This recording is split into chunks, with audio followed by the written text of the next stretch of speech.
Mardi 27 septembre 1977, chronique de François Mitterrand dans L'abeille et l'architecte. Comme tout le monde, j'émets des hypothèses sur le retournement communiste et comme tout le monde, sans conclure.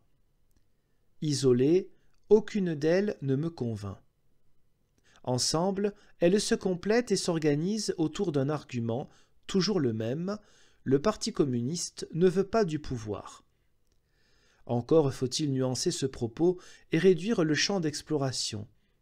Car, s'il s'estimait capable de l'emporter par ses propres moyens et pour son propre compte, si dans le cadre d'un gouvernement de la gauche, il était assuré de mener les affaires à sa guise, s'il croyait possible de transformer la société comme il l'entend, pour la rapprocher du modèle qu'en dépit de ses dénégations, j'appellerai le modèle soviétique, nul doute qu'il ne gâcherait pas ses chances comme il le fait depuis août, qu'il ménagerait les alliés dont le coup de pouce lui serait nécessaire et qu'il ne se contenterait pas de méditer à la manière de Georges Marchais sur le crâne de Yorick, je veux dire sur l'éternel en politique.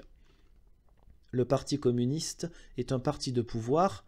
Je m'étonne de la légèreté des commentateurs qui l'imaginent trop heureux de son sort d'opposant officiel, pour vouloir en sortir avec ses mairies, ses syndicats, ses députés, ses sénateurs, ses présidents, ses sociétés d'import-export et ses bureaux d'études. Le Parti communiste se dérobe devant la perspective d'une victoire de l'Union de la gauche, dans la mesure où il redoute que cette victoire ne soit pas strictement la sienne. Mais j'entame mon raisonnement plus tôt qu'il ne convient.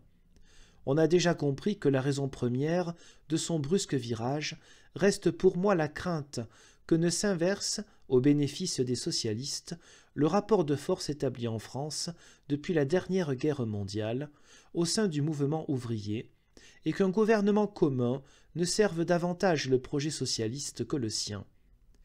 Il est vrai qu'il tombe de haut.